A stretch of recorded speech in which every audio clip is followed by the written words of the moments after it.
Hi, everyone. This is Camden Busey for Squared Away Life. Last week, we explored the buyback loop, which is the rhythm of auditing, transferring, and filling your time, your calendar with work that creates the most energy for you and the biggest impact for you and for your business. But how do you know what's truly worth delegating? And how do you decide which tasks to release, which to keep, and which to elevate?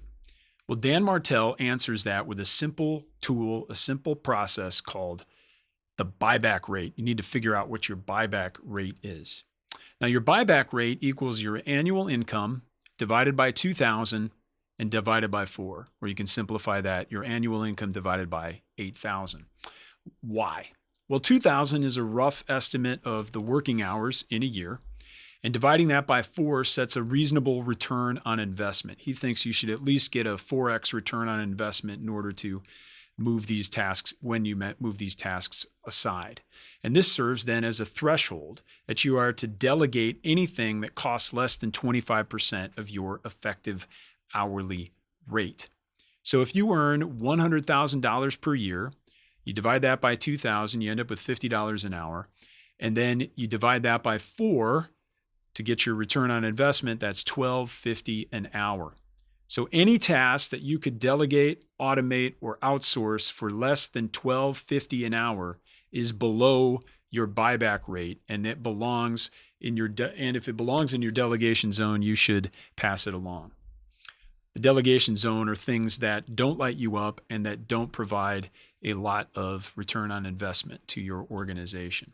There are things that we do that light us up that we do as an investment, and we do that with a view towards the future. But if those are not such things, if they're not providing a high return and they don't light you up, they're in your delegation zone. And those things are the ones you need to really target. And if you can find anything there that you can do for $12.50 an hour or less, if you're getting paid $100,000 a year, pass it on. That's under your threshold and you're better off by moving it along.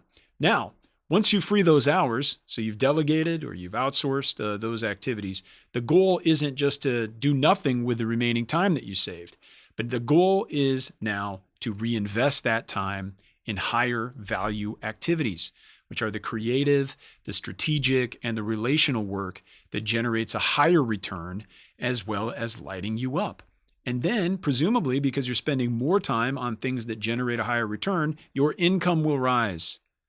And as your income rises, then your buyback rate rises as well, because the calculation is different. You have a higher annual income. Divide that by 8,000 again, and now your buyback rate is higher, which allows you to buy back even more activities and more time. Each cycle lets you buy back more time to delegate it at a higher level and then stay in your highest zone of contribution. This is preparedness in practice. You can know your numbers. You can design your systems. You can align your days with what truly creates value. And when you know your buyback rate, you stop making time decisions from guilt or from habit, and you start making them from clarity and purpose. That's not being indulgent. That's being a good steward. And it's how you consistently operate at your highest level while empowering others to support the mission and to realize their own best and highest use. So here's a challenge for the week ahead. You need to go and calculate your buyback rate. Then you need to identify at least one task that's below that rate that you can pass on to someone else or to a service or to automate. And then you need to choose how you will refill that time with higher value work that lights you up and that delivers a bigger return toward your mission, toward your vision, to the bottom line. Now, you might be surprised how much freedom is hiding already in your calendar. Let me know by writing a comment in the comments section or contacting us at mail@squaredawaylife.com. Thank you so much.